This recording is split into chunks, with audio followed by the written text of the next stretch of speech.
Hello everyone, मैं रंजीत कुमार कुशवाहा स्वागत करता हूं आपका दरवाल फिजिक्स के इस सेशन में। ये सेशन जो है इलेक्ट्रोस्टैटिक का जो इलेक्ट्रिक फील्ड सेगमेंट है, उसी सेगमेंट को हम लोग और आगे बढ़ाते हुए आज हम लोग पढ़ने जा रहे हैं superposition law of electric field.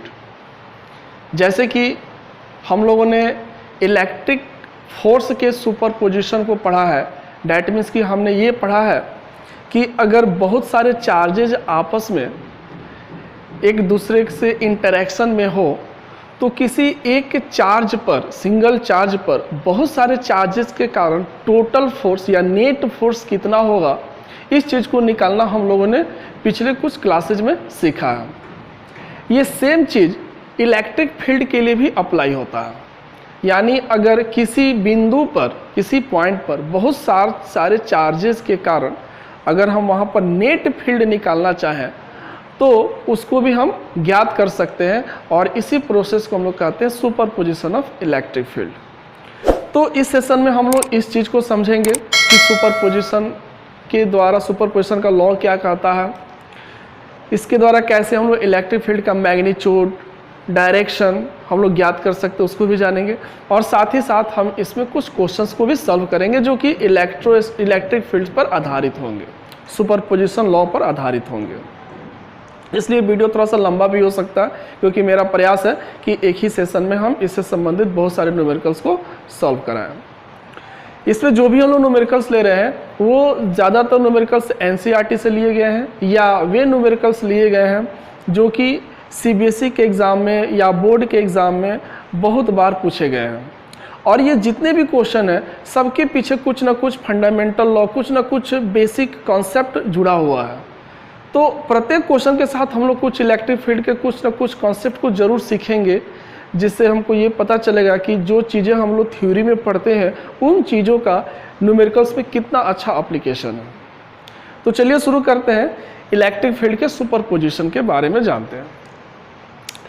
तो इलेक्ट्रिक फील्ड का सुपरपोजिशन लॉ ये कहता है कि अगर किसी पॉइंट पर बहुत सारे चार्जेस के कारण हमको इलेक्ट्रिक फील्ड निकालना हो, किसी पॉइंट पर, कोई सिंगल पॉइंट है, वहाँ कोई चार्ज नहीं है, और वो जो पॉइंट है वो बहुत सारे चार्जेस के इलेक्ट्रिक फील्ड में आता हो। जैसे सपोज कीजिए कि एक चार्ज यहाँ पे है, एक चार्ज यहाँ पे है, एक चार्ज मान लेते हैं यहाँ पे है। तो इस प्रकार से अब ये, और एक पॉइंट हम ले लेते हैं यहाँ पे, सपोज कीजिए कि एक पॉइंट हमने ले लिया, यहाँ कंसीडर करते हैं कि एक पॉइंट है यहाँ पे, और इस पॉइंट पर हमको इलेक्ट्रिक फील्ड का मान निकालना है। ये पॉइंट हो गया P, यहाँ पर हम चार्ज लेते हैं प्लस Q1, यहाँ पे चार्ज लेते हैं प्लस Q2, ये थोड़ा सा और नीचे ले लेते हैं और यहाँ पर हम लोग चार्ज लेते हैं प्लस Q3। अब ये बहुत सारे चार्जेज हो गए। अब ये जो पॉइंट P है, ये पॉइंट P इन सभी चार्जेस के इलेक्ट्रिक फील्ड में पड़ता है। इस चार्ज के भी इलेक्ट्रिक फील्ड में है, इस चार्ज के भी इलेक्ट्रिक फील्ड में, और इस चार्ज के भी इलेक्ट्रिक फील्ड में। इलेक्ट्रिक फील्ड के बारे में हमने पिछले क्लास में आपको पूरा डिटेल्स दिया हुआ। तो ये वीडियो उन्हीं लोगों के लिए है जो पिछला हमारा इलेक्ट्रिक फील्ड का सेशन कंप्लीट कर लिए हो।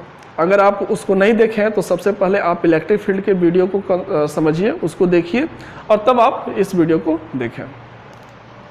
तो ये जो पॉइंट P है, इन तीनों चार्जेस के इलेक्ट्रिक फील्ड में है। तो जाहिर है कि तीनों चार्जेस के इलेक्ट्रिक फील्ड में तो इसका भी प्रभाव पड़ेगा, इसका भी प्रभाव पड़ेगा, इसका भी प्रभाव पड़ेगा।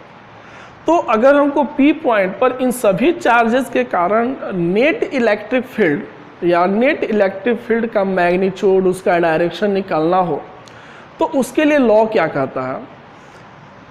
तो अकॉर्डिंग टू सुपरपोजिशन लॉ ये कहता है कि किसी गिवन पॉइंट पर डिफरेंट चार्जेस के कारण या नंबर ऑफ चार्जेस के कारण जो नेट इलेक्ट्रिक फील्ड होता है वह इंडिविजुअल चार्जेस के कारण उस पर लगने वाले इलेक्ट्रिक फील्ड का इलेक्ट्रिक फील्ड का वेक्टर सम होता है। यानी अब अलग अलग चार्जेस के कारण जो भी यहाँ पर इलेक्ट्रिक फील्ड होगा उसका जब हम वेक्टर सम करेंगे तो यहाँ पर हम लोग नेट इलेक्ट्रिक फील्ड प्राप्त कर सकते हैं। ये लॉ बिल्कुल वैसे ही है जैसे कि हम लोग सुपरपोजिशन ऑफ इलेक्ट्रोस्टैटिक फोर्स पढ़े थे। तो यहाँ पर नेट इलेक्ट्रिक फील्ड कैसे हम लोग ज्ञात कर सकते हैं, थोड़ा सा इसको हम लोग फिगर ड्रॉ करके देखते हैं। तो एक तो P का जो डिस्टेंस है Q1 से यहाँ पर, अब ये पॉजिटिव चार्ज है तो यहाँ पर जो इलेक्ट्रिक फील्ड होगा उसका जो डायरेक्शन होगा उस डायरेक्शन आउटवर्ड होगा, तो इसको हम लोग लिखेंगे E1 और ये डिस्टेंस हम ले लेते हैं R1। तो अब ये जो डायरेक्शन है वो E1 बाहर की तरफ हुआ, क्यों? क्योंकि पॉजिटिव चार्ज के कारण जो इलेक्ट्रिक फील्ड होता है वो आउटवर्ड होता है और निगेटिव चार्ज के कारण इलेक्ट्रिक फील्ड होता है वो इनवर्ड होता है।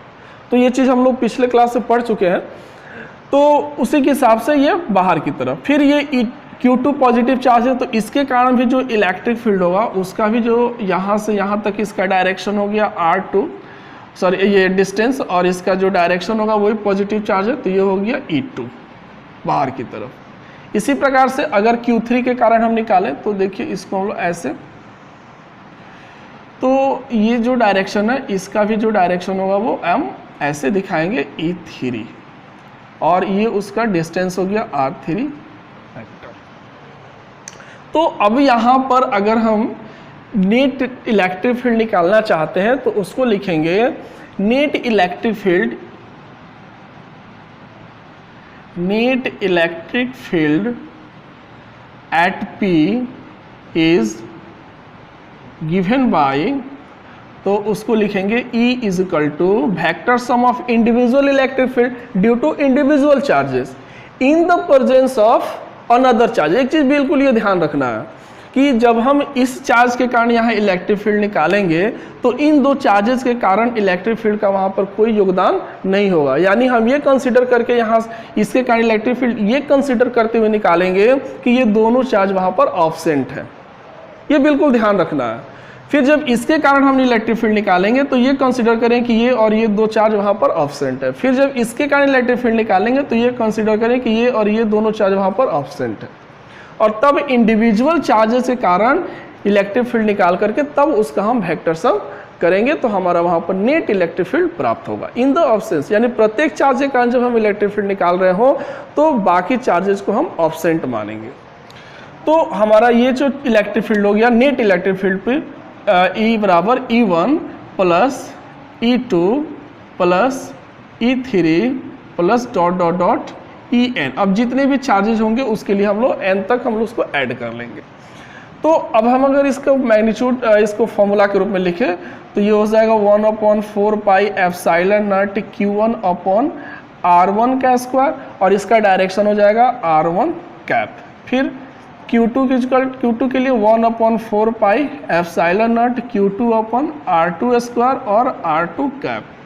फिर नेक्स्ट ऐसे ही हम लोग n चार्जेस के लिए 1/4 pi epsilon not Qn upon Rn का स्क्वायर Rn कैप।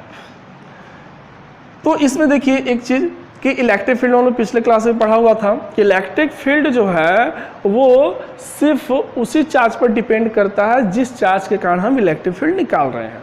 जैसे हम P पॉइंट पर अगर Q1 के कारण निकाल रहे हैं तो इसमें सिर्फ हम Q1 चार्ज ही होगा, Q2 के कारण निकाल रहे हैं तो सिर्फ Q2 चार्ज का ही योगदान होता है।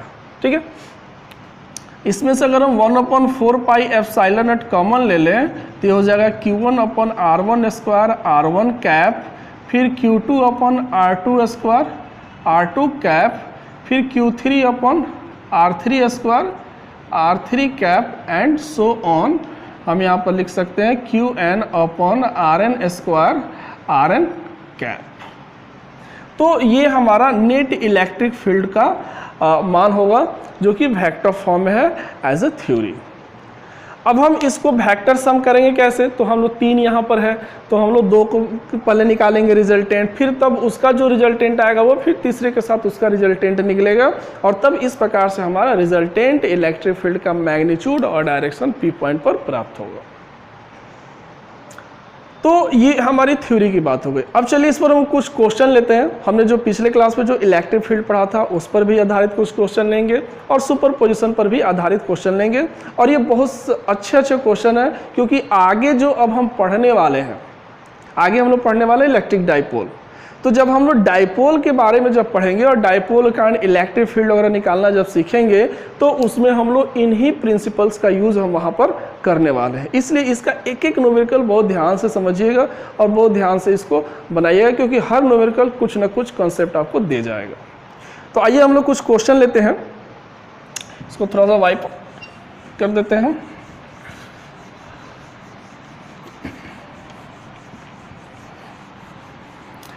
तो हमारा जो पहला क्वेश्चन होगा वो सिंपली इलेक्ट्रिक फील्ड का जो फॉर्मूला है उस पर आधारित होगा। और ये जो क्वेश्चन है, क्वेश्चन आपको स्क्रीन पे दिख रहा होगा, उसी क्वेश्चन को हम लोग सॉल्व करने जा रहे हैं। तो हमारा जो पहला क्वेश्चन है, क्वेश्चन नंबर 1,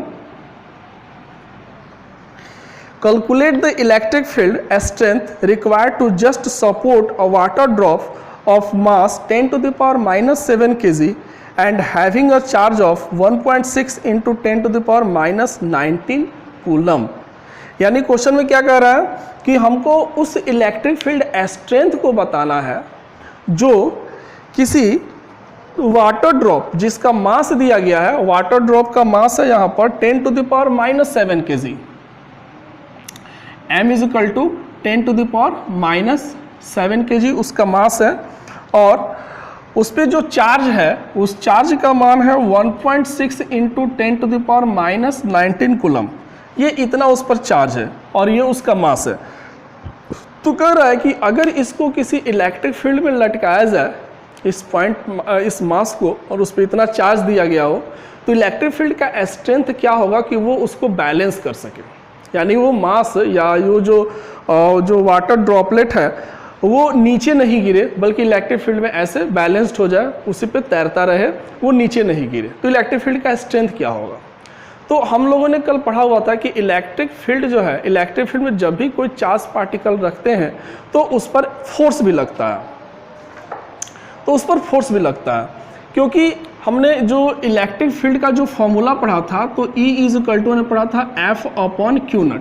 डैट मीन्स कि यूनिट टेस्ट चार्ज पर लगने वाला फोर्स को हम लोग उस पॉइंट पर इलेक्ट्रिक फील्ड कहते हैं। तो इसके हिसाब से अगर हम F का मान निकालें तो इसको लिख सकते हैं Q0 इंटू E। इसका मतलब क्या हुआ कि अगर किसी पॉइंट पर हमको इलेक्ट्रिक फील्ड पहले से मालूम है, तो वहाँ पर जो भी चार्ज रखेंगे उस चार्ज को रखने पर उस पर कितना फोर्स निकलेगा उसका मान हम लोग यहाँ से निकाल सकते हैं। ठीक है, तो लेकिन हमको अब यहाँ पे क्या निकालना है? हमको निकालना है कि इलेक्ट्रिक फील्ड का स्ट्रेंथ जो कि उसको बैलेंस कर सके। तो बैलेंस्ड करने का मतलब है कि इलेक्ट्रिक फील्ड में जब वो चार्ज आएगा तो उस पर फोर्स लगेगा, और वो जो फोर्स लगाया जाएगा वह फोर्स वाटर ड्रॉपलेट के जो वेट है उसके इक्वल होना चाहिए, क्योंकि वो जो इलेक्ट्रिक फील्ड द्वारा जो फोर्स लगाया जाएगा वो अपवार्ड होगा, क्योंकि ये वाटर ड्रॉपलेट हमारा है ऐसे, तो ये वाटर ड्रॉपलेट ऐसे नीचे की तरफ गिर रहा है, तो इसका जो फोर्स हो गया, डैट मीन्स इसका जो वेट है वो उसका फोर्स हो गया। अब ये जो इलेक्ट्रिक फील्ड है, अब ये इलेक्ट्रिक फील्ड यहाँ पर इसको बैलेंस करना चाहता है, तो इस बैलेंस करना चाहता है तो इसका डायरेक्शन तो अपवार्ड होगा, तभी तो उसको बैलेंस करेगा। तो इलेक्ट्रिक फील्ड द्वारा जो उस पर फोर्स लगाया जाएगा वही फोर्स उसको बैलेंस करेगा। ठीक है, तो अब हम ये कर सकते हैं कि जब ये बैलेंस कंडीशन में होगा तो उस समय जो इलेक्ट्रिक फील्ड द्वारा जो फोर्स लगाया गया, डैट मीन्स कि F बराबर Q0 इंटू E, और ये जो weight of the water droplet है ये दोनों इक्वल होगा, तभी जाकर के वो दोनों एक दूसरे को बैलेंस करेंगे। तो उस स्थिति में हम बैलेंस के कंडीशन में इसको और इसको जब हम दोनों को इक्वेट करेंगे तो आसानी से हमारा इलेक्ट्रिक फील्ड का स्ट्रेंथ यहाँ से निकाल सकते हैं। तो हम लोग लिखेंगे इट एट इक्विलिब्रियम यानी साम्यावस्था में।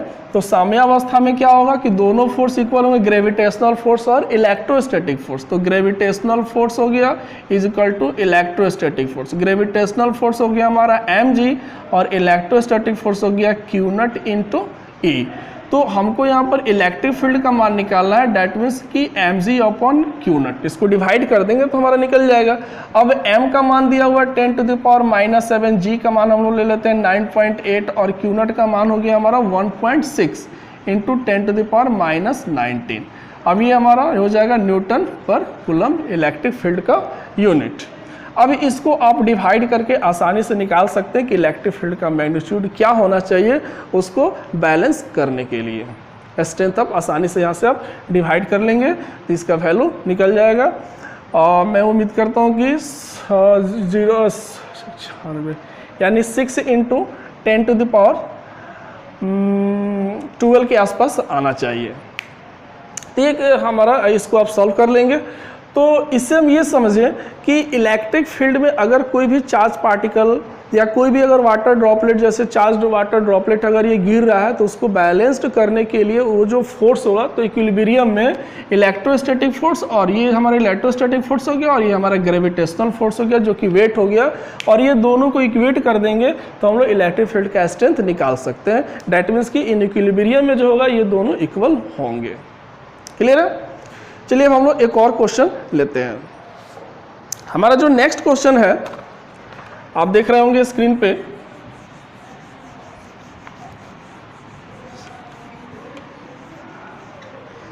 हमारा नेक्स्ट क्वेश्चन है 2 point electric charges +q and +4q are separated by a distance of 6a। यानी ये 2 पॉइंट चार्ज है। क्वेश्चन नंबर 2 हम लोग सॉल्व कर रहे हैं। 2 पॉइंट चार्ज है, एक चार्ज यहाँ पे हो गया और एक दूसरा चार्ज यहाँ पे हम मान लेते हैं। इसका हम नाम दे देते हैं A, इसका नाम दे देते हैं B। यहाँ पे जो चार्ज है वो है +q और यहाँ पे जो चार्ज है +4q। ये 2 चार्ज है separated by a distance of 6a। दोनों के बीच का जो सेपरेशन है वो है 6a, यानी 6a से दोनों चार्ज एक दूसरे से मतलब डिस्टेंस पे है ये। तो find the point on the line joining the 2 charges where the electric field is 0। तो कह रहा है कि दोनों चार्ज को जो मिलाने वाली जो लाइन है, उस लाइन पे वो पॉइंट ज्ञात करे जहां पर इलेक्ट्रिक फील्ड का मान 0 है। यानी हमको ये नहीं मालूम है कि कहाँ पे इलेक्ट्रिक फील्ड 0 होगा, क्योंकि इसका भी प्रभाव पड़ेगा और इसका भी प्रभाव पड़ेगा। तो निश्चित रूप से जहाँ पर दोनों का प्रभाव एक दूसरे को कैंसिल आउट करते हो, वहाँ पर इलेक्ट्रिक फील्ड का मान 0 हो जाएगा। क्योंकि अगर हम कोई भी पॉइंट बीच में कंसीडर करें तो ये पॉजिटिव चार्ज है तो इलेक्ट्रिक फील्ड इस डायरेक्शन में होगा, और यहाँ भी पॉजिटिव चार्ज है तो उस पॉइंट पर इलेक्ट्रिक फील्ड इस डायरेक्शन में होगा। जैसे सपोज कीजिए कि हम ये कंसीडर कर लेते हैं कि n be the required point, ये मान लेते हैं कि n be the required point. Sorry, ये यहाँ पर हम लेते हैं क्योंकि ये ज़्यादा चार्ज है यहाँ पे, तो n be the required point ये कंसीडर करते हैं। तो अब क्या होगा कि अब n पॉइंट के लिए यहाँ के कारण जो इलेक्ट्रिक फील्ड होगा उसका डायरेक्शन इस तरफ, इस डायरेक्शन में। डैट मीन्स कि इसको हम लोग ऐसे लिखेंगे, EA यहाँ पे ऐसे दिखाएंगे, और यहाँ पर जो चार्ज है उसके कारण जो इलेक्ट्रिक फील्ड होगा उसका डायरेक्शन वो भी चूंकि पॉजिटिव चार्ज है तो वो भी आउटवर्ड होगा, और इसलिए इसका भी डायरेक्शन यहाँ पे ऐसे। तो अब क्या होगा कि दोनों का डायरेक्शन एक दूसरे के ऑपोजिट है, लेकिन हमको क्वेश्चन में क्या कह रहा है कि n जो पॉइंट हम ले रहे हैं वो पॉइंट ऐसा है कि वहाँ पर इलेक्ट्रिक फील्ड का मान 0 है।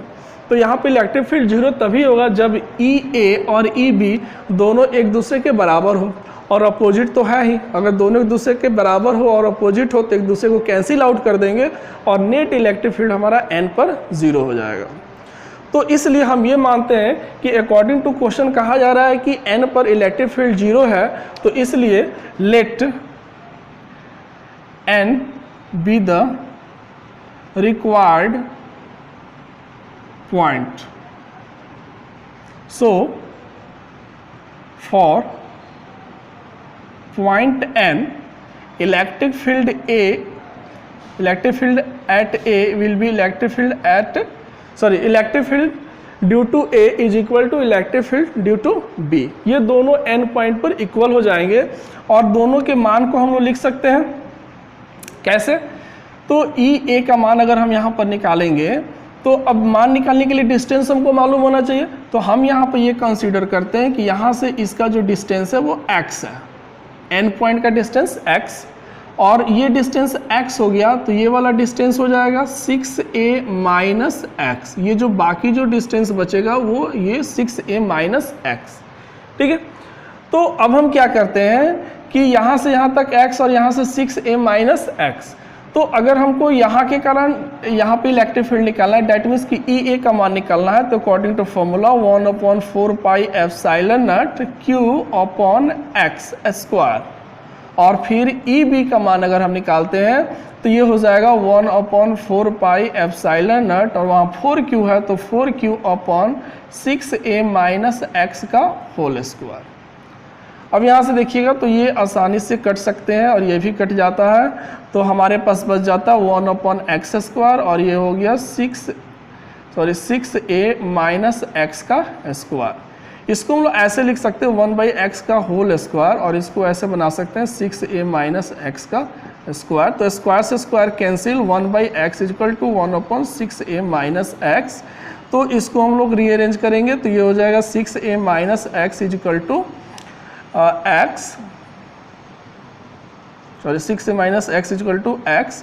तो ये हो जाएगा हमारा 6a equal to 2x, that gives x equal to 3a।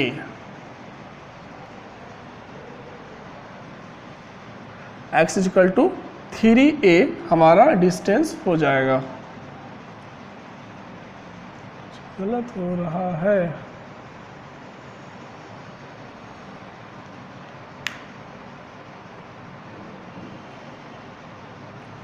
Sorry यहाँ हमने 4 छोड़ दिया, तो 4 छोड़ दिया तो ये हमारा हो जाएगा 4 और ये हो गया 2, ये हो गया 2, तो ये हो गया 2x और इसलिए ये हो गया हमारा 3x और इसलिए ये हो जाएगा x इक्वल टू 2a।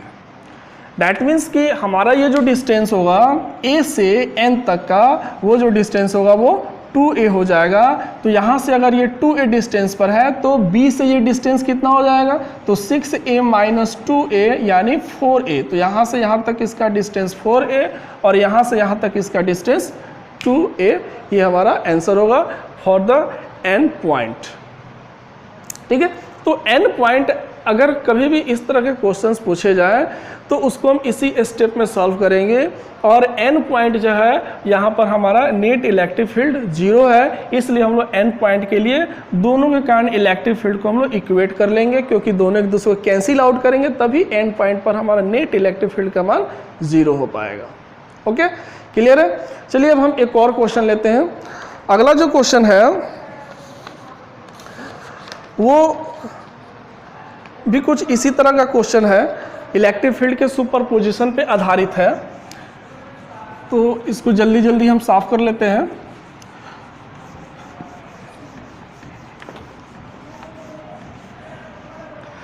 चलिए, तो अगला जो हमारा क्वेश्चन है, क्वेश्चन नंबर 3 आपके स्क्रीन पे आ रहा होगा।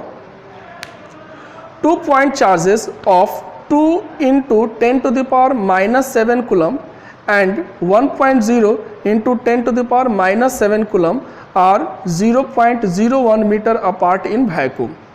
यानी क्या कह रहा है कि यहाँ पर दो चार्जेस हैं, जो कि एक है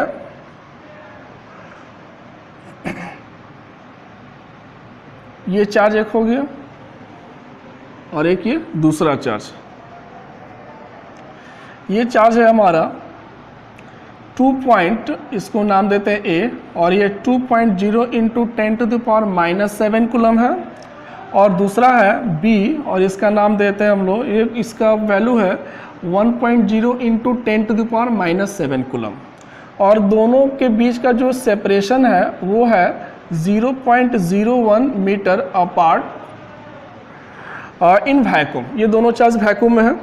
तो what is the magnitude of electric field produced by either charge at the side of another.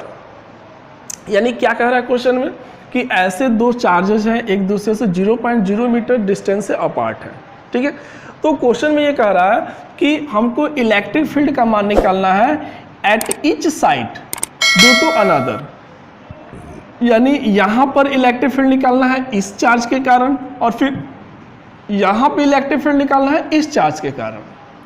यानी दोनों चार्ज पर इलेक्ट्रिक फील्ड निकालना है दूसरे के कारण, आइदर चार्ज के कारण। ठीक है, तो चलिए शुरू करते हैं इसको।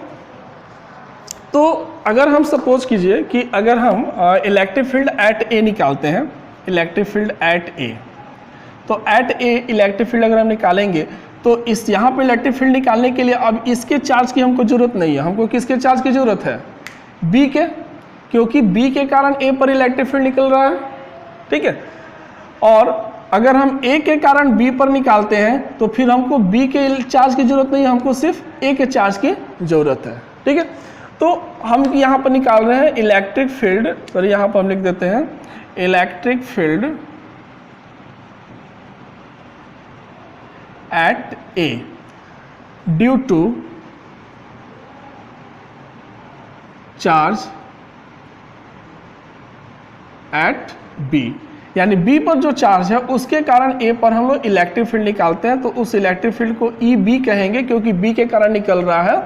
तो अब उसकी वैल्यू कितनी हो जाएगी, 1/4 पाई एप्सिलॉन नॉट, फॉर्मूला हमारा वही रहेगा Q B upon distance r square. ठीक है, तो ये हो गया 9 × 10⁻⁹ क्यू बी, वहाँ पर चार्ज है 1.0 × 10⁻⁻7 और डिस्टेंस हो गया 0.01 का स्क्वायर, ये हो जाएगा न्यूटन पर कूलम। ठीक है, तो इसको हम सॉल्व कर सकते हैं आसानी से, 9 × 10⁻, 9 में से 7 निकल गया 2 और ये नीचे हो जाएगा वो 1, ये इसको हम लोग 0.0001 लिखेंगे, इसका स्क्वायर करेंगे तो इतना होगा। लेकिन अब हम क्या करेंगे कि ये दशमलव के बाद ऐसे 4 डिजिट है तो हम लोग इसको सिंपली ऐसे लिख सकते हैं 1 × 10⁻⁻4, ये हो जाएगा न्यूटन पर कूलम। तो ये ऊपर जाएगा तो 9 × 10⁻6 न्यूटन पर कूलम हमारा वैल्यू यहाँ पर प्राप्त हो जाएगा। तो ये electric field at A due to charge B, B के कारण ए पर इलेक्ट्रिक फील्ड। सिंपली इसके opposite electric field at B due to charge at A, A पर हम लोग, ए पर जो चार्ज है इसके कारण बी पर हम लोग इलेक्ट्रिक फील्ड निकालते हैं। तो बी पर जब हम लोग इलेक्ट्रिक फील्ड निकालेंगे तो फिर हम लोग यही फॉर्मूला यूज करते हैं 9 × 10⁻9 और फिर चार्ज हमारा ये हो जाएगा 2.0 × 10⁻⁻7 अपॉन डिस्टेंस हमारा फिर वही रहेगा 0.01 का स्क्वायर न्यूटन पर कूलम। तो फिर ये हमारा हो जाएगा 9 × 2 यानी 18 हो गया और इंटू 10⁻2 और इसको लिख लेंगे 1 × 10⁻⁻4 न्यूटन पर कूलम। तो ये मिलकर के हो जाएगा 18 × 10⁻6 न्यूटन पर कूलम। तो डेट मीन्स हमने क्या देखा, अगर दोनों के हम लोग रिजल्ट को देखें तो जिसका चार्ज ज़्यादा, चूँकि डिस्टेंस हमारा सेम है, चार्ज का मैग्नीट्यूड बी पर चार्ज का मैग्नीट्यूड जो है वह ए पर चार्ज के मैग्नीट्यूड की तुलना में हाफ है, आधा है। तो इसलिए इसके कारण यहाँ पर जो फील्ड है वो भी हमारा जो है वो इसके कारण इलेक्ट्रिक फील्ड का आधा है। यह है 18 × 10⁻6 और ये 9 × 10⁻6। तो इसके इलेक्ट्रिक फील्ड का डायरेक्ट आधा है, यानी ए पर जो इलेक्ट्रिक फील्ड है, इलेक्ट्रिक फील्ड, हाँ, ए पर जो इलेक्ट्रिक फील्ड है वो बी के कारण है। तो बी के कारण है तो इसलिए यहाँ पर जो इलेक्ट्रिक फील्ड होगा वो बी के कारण, तो वो 9 × 10⁻6 हो गया ई बी का मान और ई ए का मान हो गया 18 × 10⁻6। तो इसकी तुलना में बिल्कुल आधा है। तो चार्ज का, यानी हम लोग जैसे कल हम लोगों ने पढ़ा था कि इलेक्ट्रिक फील्ड का जो मैग्नीट्यूड है वो पॉइंट चार्ज पर डिपेंड करता है। तो पॉइंट चार्ज का मान जैसे जैसे बढ़ेगा घटेगा वैसे उसी के हिसाब से उसका इलेक्ट्रिक फील्ड का मैग्नीट्यूड भी वैरी करेगा। तो यहाँ पर उसका मैग्नीट्यूड हाफ है और यहाँ मैग्नीट्यूड ज़्यादा है, तो इसलिए इलेक्ट्रिक फील्ड के उसी के हिसाब से यहाँ पर भी वैरी कर रहा है। ठीक है, चलिए एक और क्वेश्चन लेते हैं सुपरपोजिशन लॉ पे ही आधारित, और ये बहुत ही इंटरेस्टिंग क्वेश्चन है। इस प्रकार का क्वेश्चन हम लोग इलेक्ट्रोस्टैटिक फोर्स में भी बना चुके हैं। इलेक्ट्रोस्टैटिक फोर्स में हम लोग, याद होगा आपको कि एक स्क्वायर वाला क्वेश्चन बनाए थे जिसमें स्क्वायर के चारों कॉर्नर पे चार्ज है और उसके सेंटर पर हम लोग इलेक्ट्रोस्टैटिक फोर्स का मान हमने रिजल्टेंट इलेक्ट्रोस्टैटिक फोर्स हमने ज्ञात किया था। उसी प्रकार का कुछ क्वेश्चन ये भी है। ठीक है, तो क्वेश्चन आपको स्क्रीन पे दिख रहा होगा। क्वेश्चन हमारा 4 है। ये कह रहा है कि there are 4 point charges at the corners of a square of side 0.02 metre. एक स्क्वायर हम यहाँ लेते हैं, ये हम स्क्वायर यहाँ कंसीडर कर रहे हैं ऐसे, और ये हमारा स्क्वायर हो गया।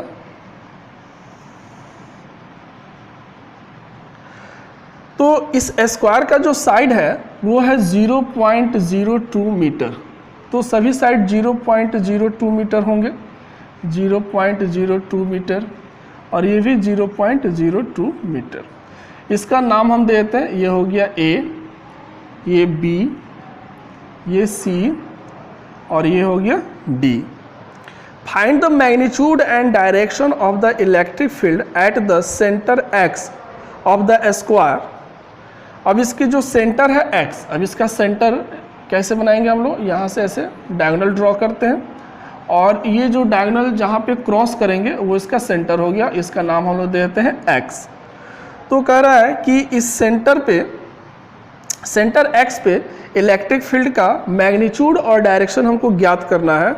और यहाँ पर जो चार्ज है प्रत्येक पर, वो है, यहाँ पर है -2q चार्ज, यहाँ पे है +q चार्ज, यहाँ पे है -q चार्ज और यहाँ पे है +2q चार्ज, वेयर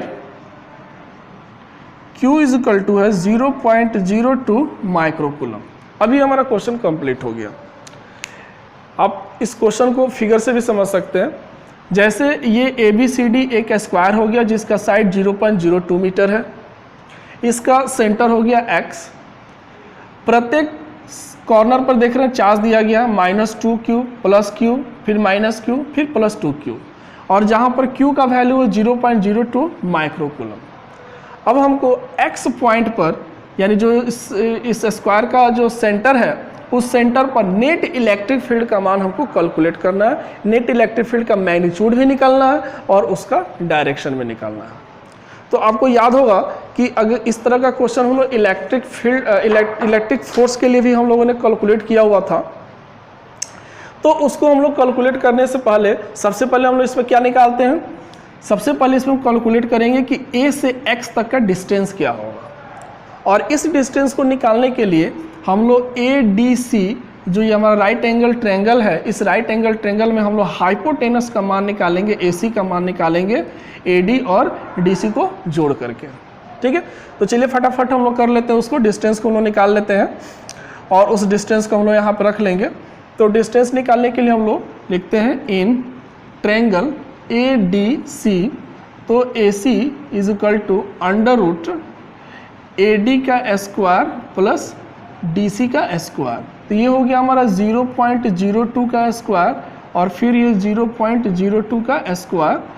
तो इस तरह का जब भी आए तो हम लोग इसको 0.2 को बाहर कर लेते हैं और ये अंदर हो जाता है 1 + 1, डैट मीन्स 0.02 × √2 मीटर। ये स्क्वायर को हम लोग कॉमन, मतलब इसको हम लोग पूरे को कॉमन लेकर के और इसको रूट से बाहर कर लेंगे तो ये 0.02 हो जाएगा, यहाँ 1 बच जाएगा तो √2 मीटर हो जाएगा। तो ये हमारा पूरा ये वाला डिस्टेंस हो गया AC का मान। तो हमको तो A से X तक निकालना है, तो इसलिए AX जो होगा वो AC का हाफ होगा। तो AC का हाफ होगा तो ये 0.02 √2/2 मीटर। तो फिर इससे ये कट जाएगा, √2 से ये 2 कटेगा तो √2 हो जाएगा, यानी ये हो गया √2, तो 0.02/√2 मीटर। तो अब ये जितना डिस्टेंस A से X तक का होगा उतना ही डिस्टेंस C से X तक का होगा, B से X तक का होगा, D से X तक का होगा। तो इन सब का डिस्टेंस इक्वल होगा, तो इसलिए इसको हम लोग लिख सकते हैं। यहाँ पर हम इस चीज़ को इसको हम यहाँ से हटा करके यहाँ कर देते हैं, हम लोग डायरेक्ट इसका मान लिख लेते हैं। AX = BX = CX = DX, इसका मान हो गया 0.02/√2 मीटर। अब सभी जगह हम लोग इसी डिस्टेंस का यूज़ करेंगे। अब आइए हम लोग शुरू करते हैं। हम लोग इलेक्ट्रिक फील्ड का मैग्नीट्यूड पहले निकालेंगे और फिर तब हम उसका डायरेक्शन निकालेंगे। तो रिजल्टेंट इलेक्ट्रिक फील्ड निकालने के लिए हम लोग यहाँ से देखते हैं, ये जैसे हमारा हो गया -2q चार्ज। तो इसके कारण जब हम इलेक्ट्रिक फील्ड यहाँ पर निकालेंगे तो चूंकि नेगेटिव चार्ज है, तो नेगेटिव चार्ज है तो इसके कारण जो यहाँ पर इलेक्ट्रिक फील्ड होगा उसका डायरेक्शन जो होगा वो इनवर्ड होगा और इसका डायरेक्शन ऐसे लिखेंगे हम लोग अंदर की तरफ, क्योंकि नेगेटिव चार्ज के कारण इलेक्ट्रिक फील्ड इनवर्ड होता है। ठीक, इसके अपोजिट Q1, ये सॉरी -q, तो ये भी नेगेटिव चार्ज है, तो इसके कारण भी अगर हम यहाँ इलेक्ट्रिक फील्ड लिखते हैं तो उसका भी जो डायरेक्शन होगा वो इनवर्ड होगा, यानी ये भी हो जाएगा EC, ये भी अंदर की तरफ। अब दोनों में देखिए, दोनों के कारण सिमिलरिटीज क्या है, तो यहाँ के चार्ज जितना है उसकी तुलना में यहाँ पर चार्ज दुगुना है। मैग्नीट्यूड में यहाँ पे Q है और यहाँ पे 2Q है, तो इसकी तुलना में यहाँ पर दुगुना है। तो दुगुना है तो निश्चित रूप से इसके कारण जो इलेक्ट्रिक फील्ड होगा, इसके कारण इलेक्ट्रिक फील्ड की तुलना में दुगुना लगेगा, क्योंकि x पॉइंट का डिस्टेंस तो दोनों जगह से सेम है, तो डिस्टेंस के अनुसार तो कुछ इलेक्ट्रिक फील्ड पर फर्क पड़ेगा नहीं। हाँ, लेकिन चार्ज के मैग्नीट्यूड के कारण फर्क पड़ेगा। तो यहाँ पर चार्ज का मैग्नीट्यूड चूंकि दुगुना है, इसलिए इसके कारण इलेक्ट्रिक फील्ड होगा, उसकी तुलना में यहाँ पर इसके कारण इलेक्ट्रिक फील्ड डबल हो जाएगा। सो EA का मान EC से अधिक होगा, इसलिए जो हमारा इन दोनों के कारण जो यहाँ पर नेट फील्ड होगा, वह नेट फील्ड EA में से EC को माइनस कर लेंगे तो हमारा नेट फील्ड यहाँ पर मिलेगा और उसको लिखेंगे हम लोग E1। तो E1 जो होगा वो क्या होगा, EA माइनस EC होगा। तो इन दोनों का तो रिजल्टेंट हमारा निकल गया। तो आइए पहले हम इसको कैलकुलेट कर लेते हैं। पहले EA का मान निकालेंगे और फिर हम लोग EC का मान निकालेंगे, या अगर हम ऐसे भी कर सकते हैं, अगर हम EC का मान निकाल लें तो उसी में 2 से गुना कर देंगे तो EA का मान हमारा निकल जाएगा, क्योंकि यहाँ पर चार्ज का मैग्नीट्यूड डबल है, इस इलेक्ट्रिक फील्ड सीधा ही डबल हो जाएगा। तो पहले हम C के कारण ही इलेक्ट्रिक फील्ड निकाल लेते हैं, अब बनाने में आसान होगा। तो electric field at x due to charge at C, तो EC उसका मान हो जाएगा 9 × 10⁹ और Q की वैल्यू है हमारा 0.02 माइक्रोकूलम, तो 10⁻⁻6 अपॉन डिस्टेंस हो गया 0.02 अपॉन √2 का स्क्वायर न्यूटन पर कूलम। तो ये हो गया 9 × 0.02, और ये देखिए इसका जब हम स्क्वायर करेंगे तो √2 का स्क्वायर होगा तो 2 हो जाएगा, ये 2 ऊपर चला जाएगा तो 2 को हम लोग ऊपर कर लेते हैं, और इंटू 9 में से 6 निकल गया तो 10⁻3, और फिर ये 0.02 × 0.02 इसका स्क्वायर कर लेंगे तो ये हो जाएगा न्यूटन पर कूलम। तो ये हमारा एक कट जाएगा और एक बच जाएगा, तो ये 9 × 2 × 10⁻3, और इसको लिख सकते हैं हम 2 × 10⁻⁻2। तो 2 से फिर ये 2 कैंसिल, तो ये हो जाएगा 9 × 10⁵ न्यूटन पर कूलम। ऐसे कर सकते हैं आसानी से। और इसका जो डायरेक्शन होगा वो क्या होगा, अलोंग, अब ये अंदर की तरफ है तो अलोंग XC, ठीक है, निगेटिव चार्ज है तो अंदर की तरफ XC। ओके, तो सिमिलरली अगर हम EA का मान निकालें तो सिमिलरली EA का मान निकालेंगे तो यहाँ पर चार्ज का मैग्नीट्यूड डबल है, तो इसलिए हम लोग वहाँ पर दोगुना लिखेंगे, ठीक है। तो इसको हम लोग कर सकते हैं 9 × 10⁹ और 2 × 0.02 × 10⁻⁻6 अपॉन 0.02 अपॉन √2 का स्क्वायर। तो ये सीधा हम इसको डबल कर लेते हैं तो 18 × 10⁵ न्यूटन पर कूलम, और इसका जो डायरेक्शन होगा वो हो जाएगा अलोंग XA, X से A की तरफ, इनवर्ड है, अंदर की तरफ। तो सो नेट या रिजल्टेंट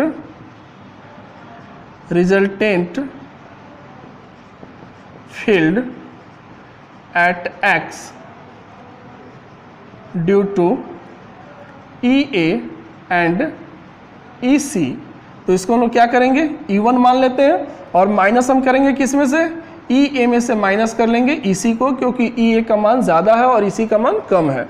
तो EA का मान 18 और EC का मान हो गया 9, तो माइनस कर लेंगे तो ये हो जाएगा 18 × 10⁵ माइनस 9 × 10⁵, डैट मीन्स 9 × 10⁵ न्यूटन पर कूलम, और इसका जो डायरेक्शन होगा वो होगा XA, यानी X से A की ओर, डैट मीन्स कि इसका रिजल्टेंट हमारा EA ऐसे हो गया। तो ये तो हो गया A और C के कारण यहाँ पर इलेक्ट्रिक फील्ड।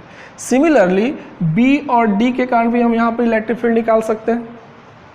अगर हम B और D के कारण हम इलेक्ट्रिक फील्ड निकालते हैं तो B और D के कारण भी आप देखेंगे तो ये पॉजिटिव चार्ज है, तो पॉजिटिव चार्ज है तो इलेक्ट्रिक फील्ड का जो डायरेक्शन होगा वो ऐसे होगा बाहर की तरफ, तो इसको लिखेंगे हम लोग EB, और ये D यहाँ पर भी पॉजिटिव चार्ज है तो इससे का इलेक्ट्रिक फील्ड ऐसे होगा बाहर की तरफ, और ये हो जाएगा ED। लेकिन देखिए यहाँ पर भी चार्ज का जो मैग्नीट्यूड है इसकी तुलना में यहाँ पर चार्ज डबल है, तो इसलिए यहाँ पर ED जो होगा वो EB से अधिक होगा, दुगुना होगा। तो नेट जो फील्ड होगा वो ED में से EB को माइनस कर लेंगे तो हमारा नेट फील्ड जो होगा वो इस डायरेक्शन में निकलेगा और इसको हम लोग मान लेते हैं E2। तो जैसे हमने यहाँ पर E1 का मान निकाला उसी तरह से हम वहाँ पर E2 का भी मान निकाल सकते हैं। और चूंकि दोनों जगह चार्ज का अगर मैग्नीट्यूड देखें तो सेम सिचुएशन है, तो इसलिए हमारा रिजल्ट भी जो आएगा E2 का मान वो भी इतना ही आएगा, क्योंकि डिस्टेंस भी हमारा सेम है और चार्ज का मैग्नीट्यूड भी जिस अनुपात में यहाँ पर थे उसी अनुपात में यहाँ पर भी है, तो इसलिए यहाँ पर भी रिजल्ट हमारा वैसे ही आएगा जैसे कि E1 का मान आया हुआ है। तो चलिए इसको भी हम लोग फटाफट लिख लेते हैं। तो हम लोग अब इसको सॉल्व नहीं करेंगे, डायरेक्ट हम लोग इसके वैल्यू को लिख लेते हैं। Now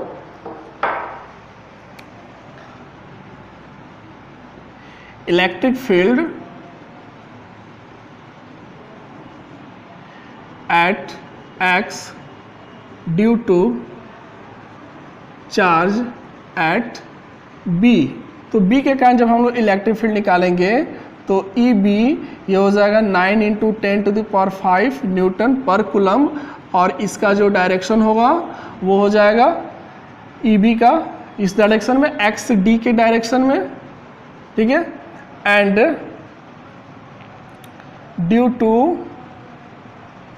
चार्ज एट D पर जो चार्ज है उसके कारण अगर हम लिखेंगे तो ED ये हो जाएगा 18 × 10⁵ न्यूटन पर कूलम, और इसका जो डायरेक्शन होगा वो हो जाएगा XB के डायरेक्शन में, तो इसको अलोंग XB लिख लेंगे।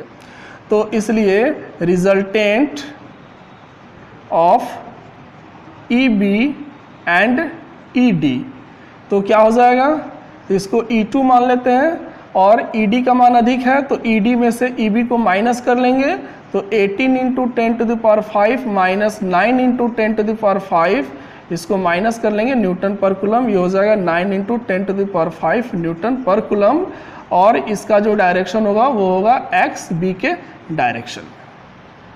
तो ये हमारा E2 निकल गया और ये हमारा E1 निकल गया। तो E1 का भी मैग्नीट्यूड उतना ही है और E2 का भी मैग्नीट्यूड उतना ही है, दोनों का मैग्नीट्यूड सेम है। और दोनों, अब देखिए दोनों का डायरेक्शन E1 और E2 दोनों के बीच का जो एंगल है वो हमारा यहाँ पर 90 डिग्री हो गया, ठीक है। तो अब दोनों का चूंकि मैग्नीट्यूड इक्वल है और दोनों के बीच का एंगल 90 डिग्री है, तो आसानी से अब हम E1 और E2 का अगर रिजल्टेंट निकालें तो वो रिजल्टेंट हमारा कुछ ऐसे आना चाहिए, और ये हमारा नेट इलेक्ट्रिक फील्ड हो जाएगा X पर इन सभी चार्जेस के कारण। तो ये फटाफट हम लोग वहाँ पर नेट इलेक्ट्रिक फील्ड कैलकुलेट कर लेते हैं। तो ये हम ध्यान रखेंगे कि दोनों का मैग्नीट्यूड हमारा 9 × 10⁵ न्यूटन पर कूलम है। Therefore net electric field at X due to all charges, तो सभी चार्जेस के कारण, तो नेट इलेक्ट्रिक फील्ड के लिए क्या करेंगे, √E1 का स्क्वायर प्लस E2 का स्क्वायर, क्योंकि यहाँ पर दो फैक्टर है, दोनों एक दूसरे से 90 डिग्री के एंगल पे हैं, तो रिजल्टेंट हम ऐसे निकाल लेंगे।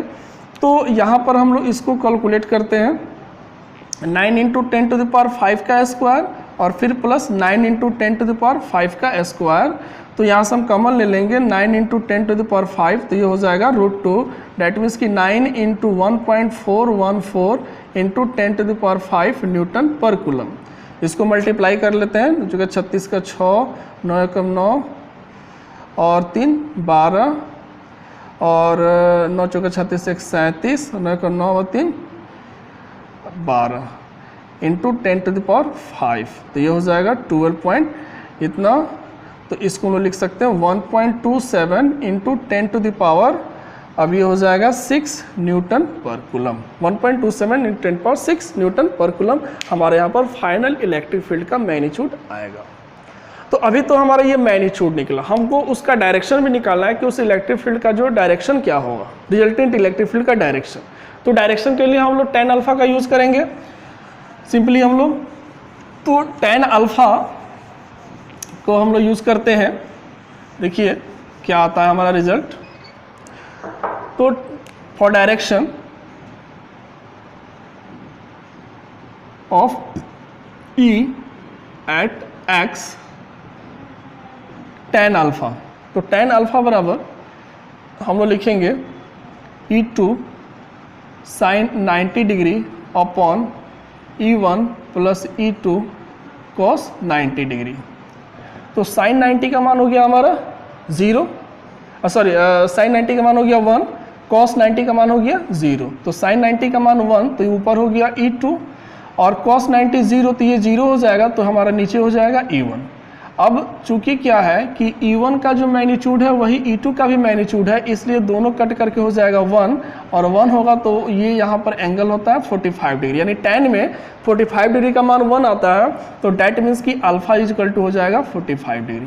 इसका मतलब ये होगा कि ये जो E का जो डायरेक्शन होगा वो कहीं से भी लें, चाहे इससे भी लें या इससे लें, ये 45 डिग्री के एंगल पे इसका डायरेक्शन होगा। क्लियर है? तो ये हमारा रहा क्वेश्चन।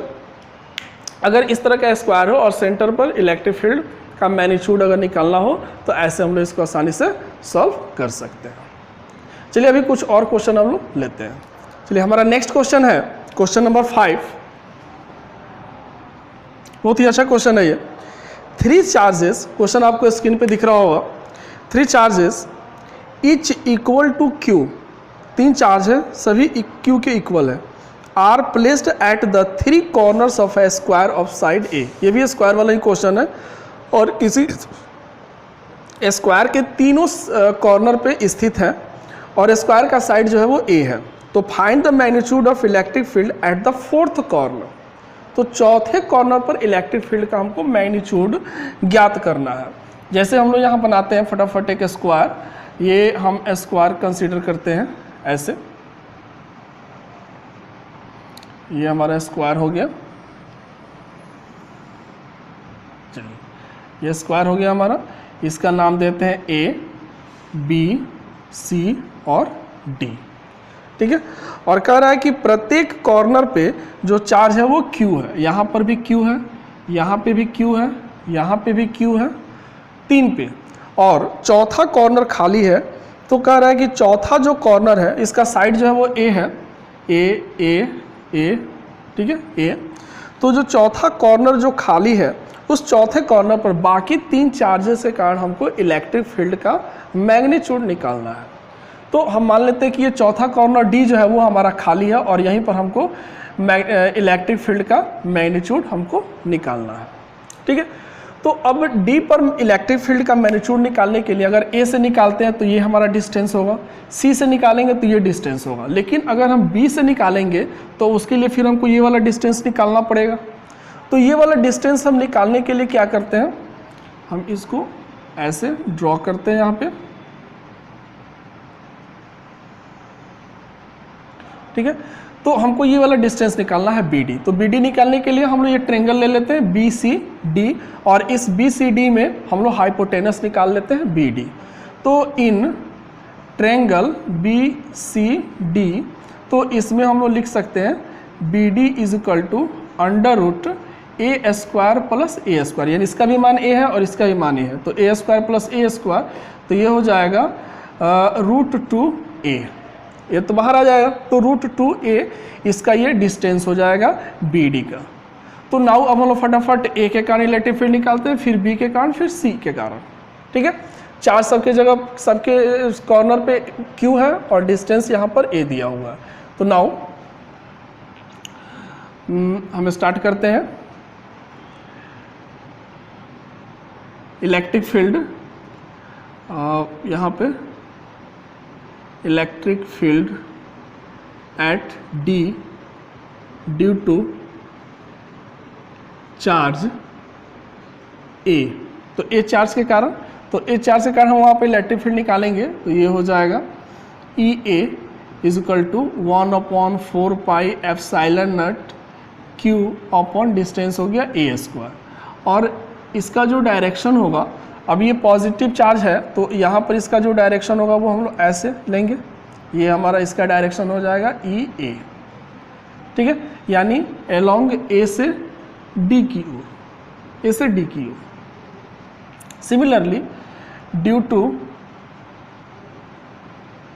चार्ज B, अब B चार्ज के कारण, तो EB, तो EB is equal to 1/4 pi epsilon naught Q upon distance हो जाएगा √2a, तो √2a का स्क्वायर कर लेंगे, तो अब ये √2 का स्क्वायर करेंगे तो ये हो जाएगा 1/4 pi epsilon naught Q upon 2a square, और इसका जो डायरेक्शन होगा वो अलोंग, वही पॉजिटिव है तो उसका डायरेक्शन यहाँ पर आउटवर्ड, तो इसलिए इसका डायरेक्शन हम लोग ऐसे दिखाएंगे, ठीक है। और ये हो जाएगा EB का डायरेक्शन, तो इसको लिखेंगे BD, B से D के along, and due to charge C, तो EC का भी मान लिखेंगे, तो डिस्टेंस A है और चार्ज तो सिमिलर हो जाएगा 1/4 pi epsilon naught Q upon a square, और इसका जो डायरेक्शन होगा वो भी हो जाएगा C से D की तरफ, तो इसको लिखेंगे CD, और इसके डायरेक्शन को हम लोग दिखाएंगे ऐसे, ये हो गया EC। तो अब यहाँ पर हमको नेट इलेक्ट्रिक फील्ड निकालना है। ये तो हो गया कि सबके कारण इंडिविजुअल इलेक्ट्रिक फील्ड ऐसे है, तो नेट इलेक्ट्रिक फील्ड क्या होगा। तो नेट इलेक्ट्रिक फील्ड निकालने के लिए अब हम EC और EA का रिजल्टेंट निकाल सकते हैं, और इसका रिजल्टेंट निकाल करके और तब हम उसका जो रिजल्टेंट आएगा वो EB के साथ ऐड करके निकालेंगे। तो नाउ हम लोग फटाफट EC और EA का रिजल्टेंट निकालते हैं। तो EC और EA देखिए दोनों का मैग्नीट्यूड सेम है, डायरेक्शन एक दूसरे के परपेंडिकुलर है, देख रहे हैं दोनों एक दूसरे के परपेंडिकुलर है, 90 डिग्री का एंगल बन रहा है, देखिए मैग्नीट्यूड सेम है। तो चूँकि हम लोग यहाँ पर लिख सकते हैं EA का जो मैग्नीट्यूड है वो इक्वल टू EC के मैग्नीट्यूड के बराबर है, and the angle between EA and EC is 90 degree, angle हमारा 90 डिग्री है। तो इसलिए रिजल्टेंट हमारा, resultant of EA and EC कितना हो जाएगा, तो आसानी से इसको E1 मान लेते हैं, और इसको हम लोग लिख सकते हैं EA का स्क्वायर प्लस EC का स्क्वायर। तो चूंकि दोनों इक्वल है, तो दोनों इक्वल है तो आसानी से हम लोग दोनों को इक्वल कर लेते हैं, तो ये हो जाएगा EA square plus EA square, तो 2EA स्क्वायर कर लेते हैं, तो इसको हम लोग लिख सकते हैं √2, यहाँ से कर देते हैं EA square plus EA square, that means कि 2EA स्क्वायर यानी √2EA, ये हमारा वैल्यू हो जाएगा। और EA का मान हम यहाँ पर किसी एक का रख लेंगे, तो ये हमारा मान हो जाएगा 1/4 पाई एप्सिलॉन नॉट और Q अपॉन a स्क्वायर √2, तो ये E1 का मान हो गया। अब इसका जो डायरेक्शन होगा, चूंकि ये 90 डिग्री पे है और दोनों का मैग्नीट्यूड सेम है, तो इसलिए इसका जो डायरेक्शन होगा वो डायरेक्शन जो होगा वो 45 डिग्री के एंगल पे होगा, क्योंकि अभी इसके जस्ट पहले वाले क्वेश्चन में हमने इसी चीज़ को देखा है कि जब दो वेक्टर का मैग्नीट्यूड सेम हो और एक दूसरे से 90 डिग्री के एंगल पे हो, तो उन दोनों का जो रिजल्टेंट वेक्टर होता है उसका डायरेक्शन 45 डिग्री होता है। तो यहाँ पर भी हम डायरेक्शन निकालना चाहें तो निकाल सकते हैं tan अल्फा का यूज़ करके, नहीं तो ये 45 डिग्री होगा या 45 डिग्री आएगा, तो इसलिए इसका जो डायरेक्शन होगा वो EB के ही डायरेक्शन में हो जाएगा। तो E1 का जो डायरेक्शन होगा उसको हम लिख सकते हैं अलोंग EB के डायरेक्शन में ही इसका डायरेक्शन होगा। तो अब EB के डायरेक्शन में ही हमारा इसका रिजल्टेंट भी है, तो इसलिए EB और E1 को हम लोग ऐड कर दें तो D बिंदु पर हमारा नेट इलेक्ट्रिक फील्ड का मान निकल जाएगा। तो नाउ हम फटाफट इसको ऐड करते हैं और नेट इलेक्ट्रिक फील्ड निकालते हैं।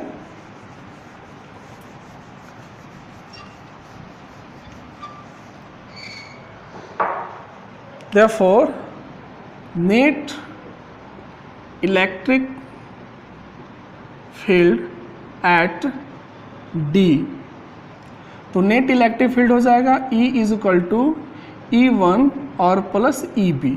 तो E1 का मान हो गया हमारा 1/4 pi epsilon naught Q upon a square √2, और EB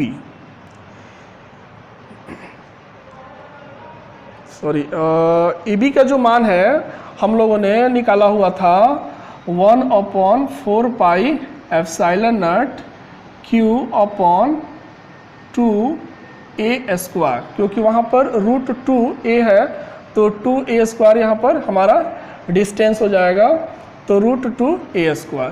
तो अब इन दोनों को हम लोग ऐड कर सकते हैं, तो दोनों को ऐड करेंगे तो इसमें कॉमन ले लेते हैं 1/4πε0 q/a² को, तो ये हो जाएगा √2 + 1/2, तो q/4πε0 a² और ये हो जाएगा 2√2 + 1/2।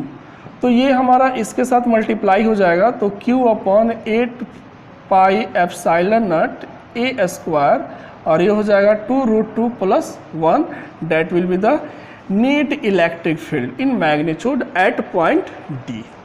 तो ये हमारा इसका सॉल्यूशन होगा, ऐसे हम लोग इलेक्ट्रिक फील्ड निकाल सकते। बहुत ही अच्छा क्वेश्चन है, सीबीएसई में भी ये क्वेश्चन आ चुका है और बहुत कॉन्सेप्चुअल क्वेश्चन है, बहुत सारे फॉर्मूला और बहुत सारे कॉन्सेप्ट को हमको यूज़ करने का यहाँ पर मौका मिलता है। कॉम्पिटिटिव व्यू से भी ये क्वेश्चन बहुत ही इंपॉर्टेंट है, कॉम्पिटिटिव क्वेश्चन में भी ये सब आते हैं इस तरह के क्वेश्चंस। तो ज़रूर आप इसको एक बार वीडियो को पॉज करके इसको अपने से सॉल्व करने का प्रयास करें। चलिए एक और क्वेश्चन लेते हैं, बहुत ही अच्छा क्वेश्चन है। क्वेश्चन आपको स्क्रीन पे दिख रहा होगा। अगला जो क्वेश्चन है हमारा क्वेश्चन नंबर 6,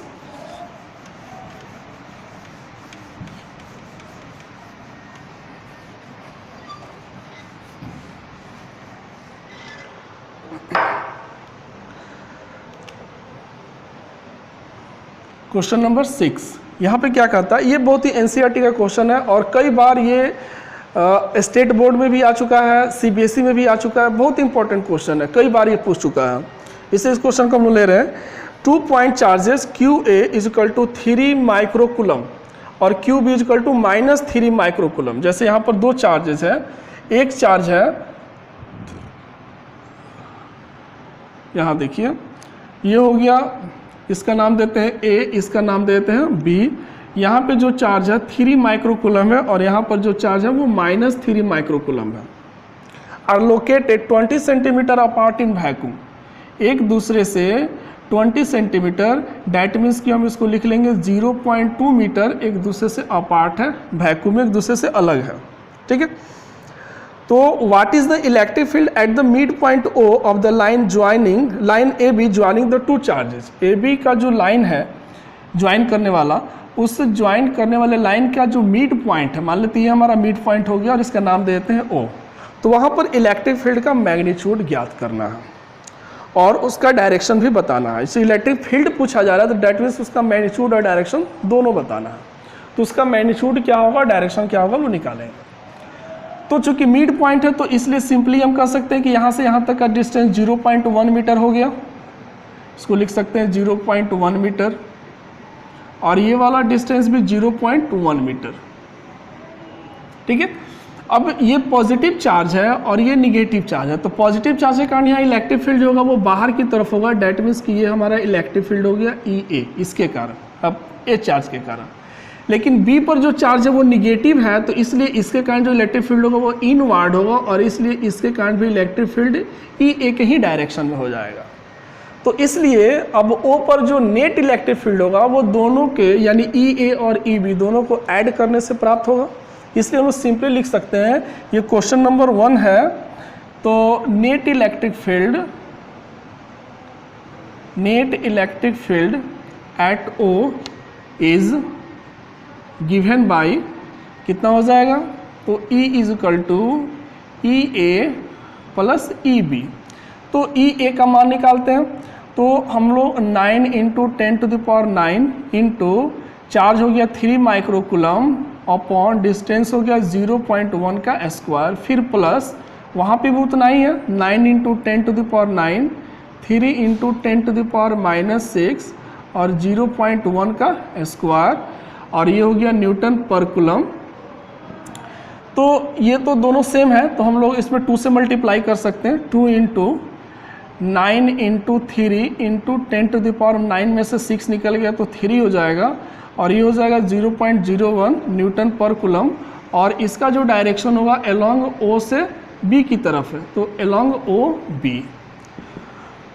तो ये हो गया 9 दूना 18, 18 तिका 54, तो 54 इंटू 10⁻³ और 1 इंटू 10⁻⁻², तो ये -2 ऊपर जा करके प्लस हो जाएगा, तो 54 इंटू 10⁵ न्यूटन पर कूलम, और इसका डायरेक्शन हो गया अलोंग ओ बी, ओ से बी की तरफ। तो ये हमारा पहला क्वेश्चन पूरा हो जाता है।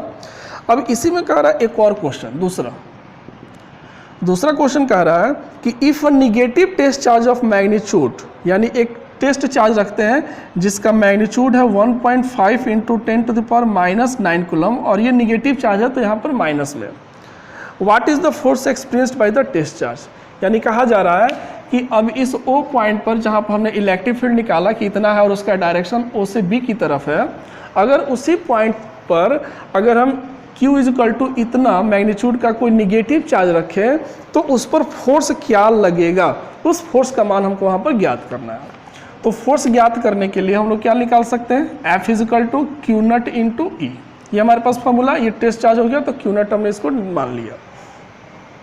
तो Q0 के जगह पर हो गया 1.5 इंटू 10⁻⁻9 और E के जगह पर हो गया हमारा 54 इंटू 10⁵, ठीक है।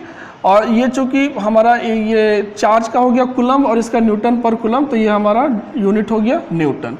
अब यहाँ पर देखिए एक और चीज़ ध्यान देना, यहाँ पे कहा जा रहा है कि हमने जो चार्ज रखा है वो चार्ज निगेटिव है, तो जैसे ही अब इलेक्ट्रिक फील्ड का डायरेक्शन वहाँ पर तो इस तरफ है, लेकिन हमने अब यहाँ पे चार्ज रखा निगेटिव, तो अगर हम निगेटिव चार्ज रखेंगे तो तुरंत उस पर जो लगने वाला फोर्स जो होगा उसका डायरेक्शन अपोजिट हो जाएगा, क्योंकि हमने वहाँ पर निगेटिव चार्ज रखा। अगर हम वहाँ पर पॉजिटिव चार्ज रखते तो फोर्स का भी डायरेक्शन वही होता जो कि इलेक्ट्रिक फील्ड का डायरेक्शन है, बट निगेटिव रख दिया तो इसलिए जहाँ पर जो फोर्स लगेगा उसका डायरेक्शन ठीक अपोजिट हो जाएगा, इसलिए यहाँ पर निगेटिव चार्ज के बारे में कहा जा रहा है, जो कि बहुत ही कॉन्सेप्चुअल, इसको ध्यान से समझना है। अगर यहाँ पर हम गलती कर देंगे, हम डायरेक्शन वही दिखा देंगे तो हमारा आंसर गलत हो जाएगा, डायरेक्शन हमारा यहाँ पर अपोजिट हो जाएगा, क्योंकि यहाँ पर हम निगेटिव चार्ज ले रहे हैं। तो यहाँ पर इसका डायरेक्शन हो जाएगा अलोंग ओ ए, अब O से A की तरफ इसका डायरेक्शन हो जाएगा। अब इसको मल्टीप्लाई कर लेंगे तो ये हमारा निकल जाएगा 15 × 4 = 60 का 0 8 से 6, 15 × 5 = 75 और 6 हो गया 81, यानी 81 और इंटू 10⁻, ये हो गया -4 न्यूटन, ठीक है। तो ये हमारा इसको 8.1 हम कर सकते हैं, ठीक है ना। तो इसका जो होगा हमारा अलोंग O से A की तरफ इसका डायरेक्शन हो जाएगा। तो ये क्वेश्चन है, तो इसमें भी बहुत कुछ सीखने के लिए हमको मिला कि मिड पॉइंट पर कैसे इलेक्ट्रिक फील्ड निकालते हैं, फिर अगर उस पर अगर कोई इलेक्ट्रिक चार्ज रखा जाए तो फोर्स क्या होगा, उसको हम लोग ऐसे यहाँ पर सॉल्व करते हैं, ठीक है। अब एक और हम लोग आखिरी क्वेश्चन लेते हैं, और ये जो क्वेश्चन है ये सब बहुत इंपॉर्टेंट क्वेश्चन है, क्योंकि इस क्वेश्चन में जो हम प्रिंसिपल या जो मेथड यूज़ कर रहे हैं उसी मेथड का यूज़ करके आगे हमको इलेक्ट्रिक डायपोल के कारण इलेक्ट्रिक फील्ड निकालने के लिए मिलेगा। आगे जब हम लोग इलेक्ट्रिक डायपोल पढ़ेंगे तो इलेक्ट्रिक डायपोल में हम लोग इसी कॉन्सेप्ट का यूज़ करेंगे। तो इसमें हम लोग क्वेश्चन आपको यहाँ पे हम लिख दे रहे हैं, क्वेश्चन नंबर हमारा ये 7 होगा शायद। तो इसमें क्वेश्चन में क्या है, यहाँ पे एक फिगर है, ये 3 पॉइंट, ये 2 चार्ज है, फिगर यहाँ समझते हैं, ये 2 चार्ज है, एक चार्ज यहाँ पे है और दूसरा चार्ज हम यहाँ पे कंसीडर करते हैं। तो इस चार्ज का मान हो गया Q1 और यहाँ पे ये हो गया Q2, और दोनों के बीच का जो सेपरेशन है वो है 0.1 मीटर। ये दोनों चार्ज के बीच का सेपरेशन है 0.1 मीटर। तो अब इसके कारण हमको इलेक्ट्रिक फील्ड का, अब यहाँ पे Q1 का भी मान दिया हुआ और 10 प्लस ये हो गया यहाँ पर 10⁻⁻8 कूलम। तो इसको हम लोग ऐसे कर लेते हैं, Q1 = 10⁻⁻8 कूलम, और यहाँ पर Q2 = है -10⁻⁻8 कूलम। उम्मीद दिख रहा होगा, इसको लिख देते हैं यहाँ पे, ये हो गया Q2। तो Q2 का जो वैल्यू है वो है -10⁻⁻8 कूलम। तो ये चार्ज वहाँ पे है। अब इस क्वेश्चन में 3 पॉइंट दिया गया है, एक पॉइंट यहाँ पर है जो इसका मिड पॉइंट है A, एक पॉइंट यहाँ पे है A। दूसरा पॉइंट जो है इससे फिर मिड पॉइंट इतना ही डिस्टेंस पे यहाँ पे है, ये हो गया हमारा यहाँ पे एक पॉइंट और इसका नाम दिया गया यहाँ पर B। और एक तीसरा पॉइंट है यहाँ पे, और इसका नाम दिया गया यहाँ पर C। अब इन तीनों पॉइंट पे इलेक्ट्रिक फील्ड का, रिजल्टेंट इलेक्ट्रिक फील्ड का मान निकालना है इन दोनों चार्जेस के कारण।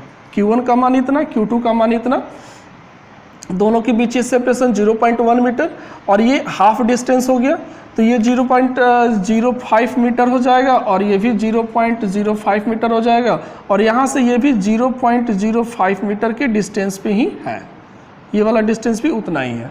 और ये वाला जो है अब यहाँ पर एक पॉइंट है C, और C पॉइंट इस तरह से है कि यहाँ से इसका डिस्टेंस और यहाँ से इसका डिस्टेंस, दोनों डिस्टेंस इक्वल है, तो इसको भी हम लोग यहाँ पर ऐसे दिखा देते हैं, इसको हम लोग ऐसे,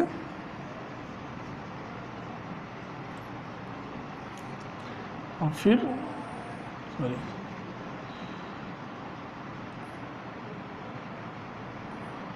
ऐसे हम लोग मान लेते हैं। तो ये भी जो है वो 0.1 मीटर है और ये भी 0.1 मीटर है ये।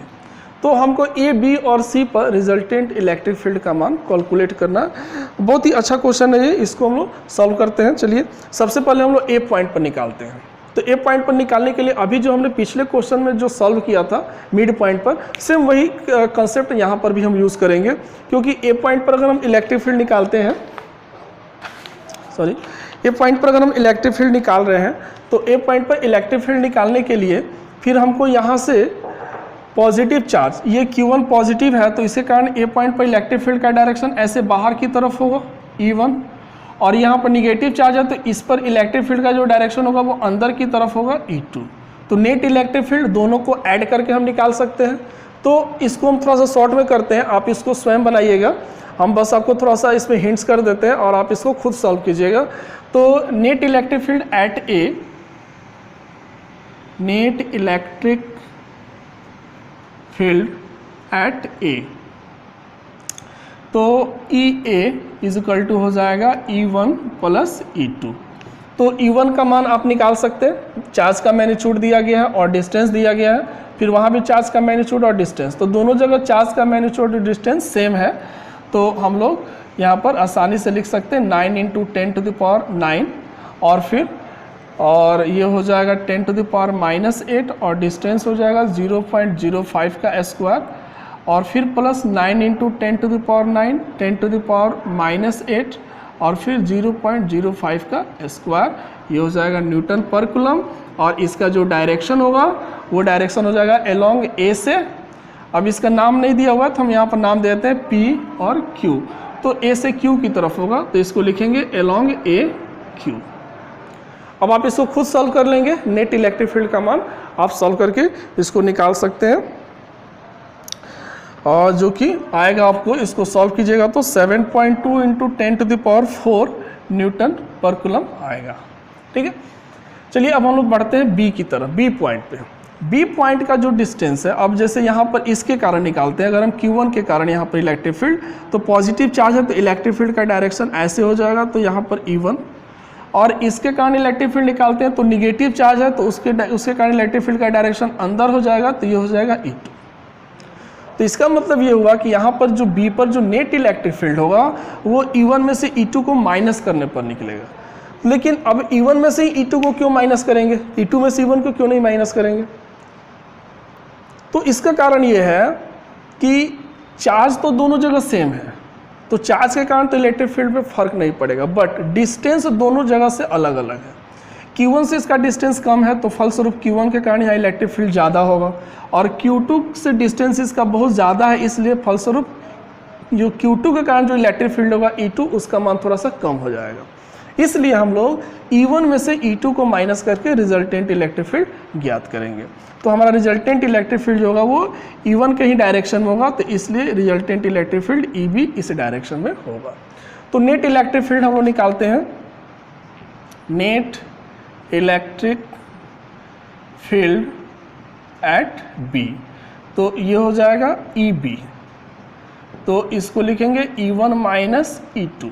तो E1 का मान कितना हो जाएगा 9 into 10 to the power 9, 10 to the power minus 8, और ये डिस्टेंस है 0.05 का स्क्वायर, फिर माइनस, और ये हो गया 9 into 10 to the power 9, 10 to the power minus 8, और ये जो डिस्टेंस है वहाँ से यहाँ तक हम डिस्टेंस जोड़ेंगे तो ये हो गया 0.1 और ये 0.05, तो ये मिल करके हो जाएगा 0.15 का स्क्वायर न्यूटन पर कूलम। और इसका जो डायरेक्शन होगा एलोंग P से B की तरफ है, तो एलोंग PB हम लोग लिख सकते हैं। और आप इसको सिंपली सॉल्व कर सकते हैं, बहुत सारा टर्म्स कॉमन निकाल लीजिएगा, बाकी को स्क्वायर कर लीजिएगा। स्क्वायर करने के बाद भी कुछ टर्म्स कॉमन होंगे, कॉमन करके आप इसका मान निकाल सकते हैं। इसका मान आ जाएगा 3.2 into 10 to the power 4 newton पर कूलम।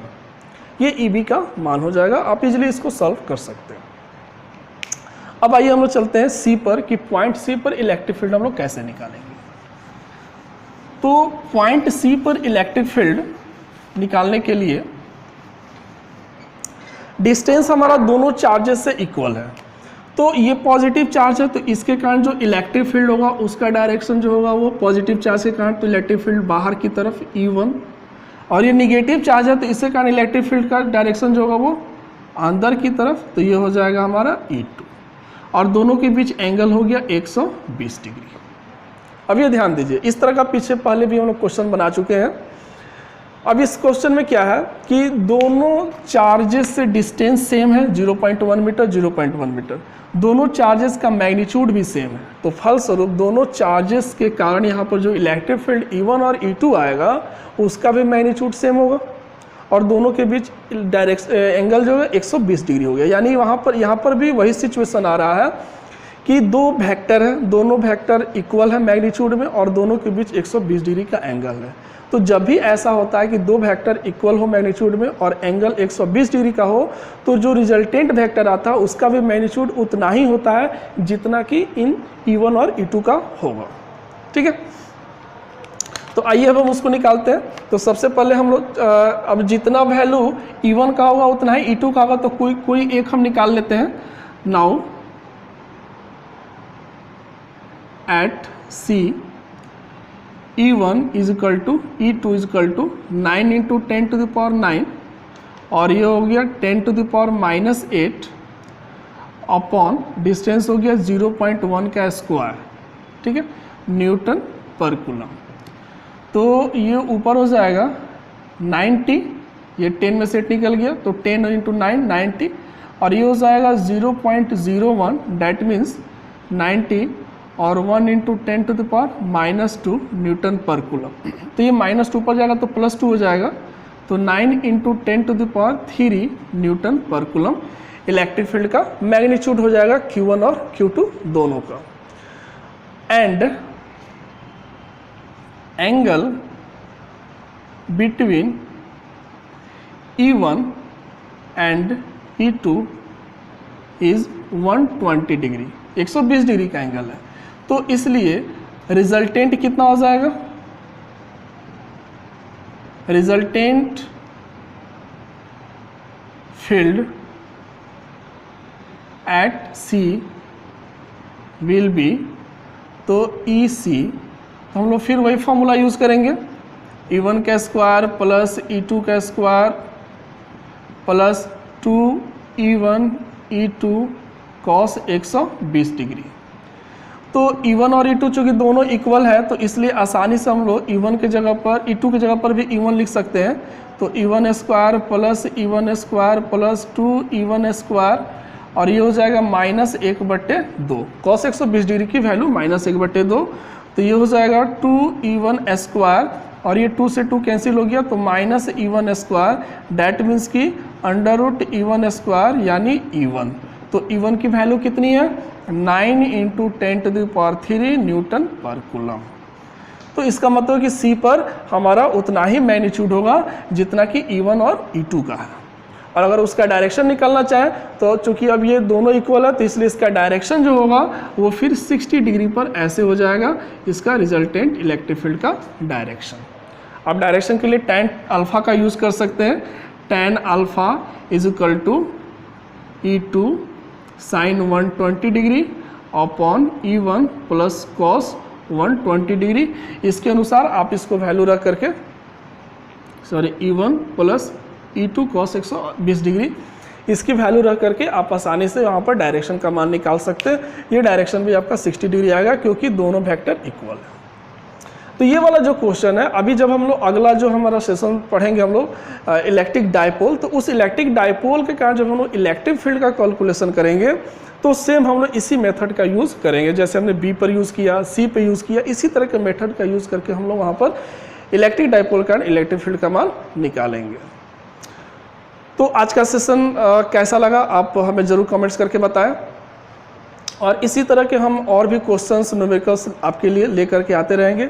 आज का जो क्वेश्चन था वो पूरी तरह से एनसीईआरटी और सीबीएसई पे आए हुए क्वेश्चन थे, बहुत ही इंपॉर्टेंट और बहुत अच्छे क्वेश्चन थे। आपको मैं जितना भी न्यूमेरिकल्स दे रहा हूँ, जितना भी बता रहा हूँ, अगर आप उतने न्यूमेरिकल्स की प्रैक्टिस कर ले तो आपके इसके अलावा बोर्ड के लिए किसी न्यूमेरिकल्स की ज़रूरत नहीं पड़ेगी। ये न्यूमेरिकल्स काफ़ी है आपके बोर्ड एग्ज़ाम के लिए। बाकी अगर आपको आईआईटी, नीट अगर इसकी तैयारी कर रहे हैं तो हमारा एक अलग से इसका सीरीज आएगा लेवल 2 करके। ये हमारा अभी लेवल 1 चल रहा है, तो लेवल 2 करके हमारा एक अलग से सीरीज आएगा जिसमें हम लोग स्पेशली नीट और आईआईटी के लिए हम लोग कुछ कॉन्सेप्ट को भी पढ़ेंगे और उस पर आधारित न्यूमेरिकल्स को भी सॉल्व करेंगे। तो देखते रहिए, सीखते रहिए। आपका अपना द रॉयल फिजिक्स चैनल। मिलते हैं नेक्स्ट क्लास में नेक्स्ट वीडियो के साथ। Thank you.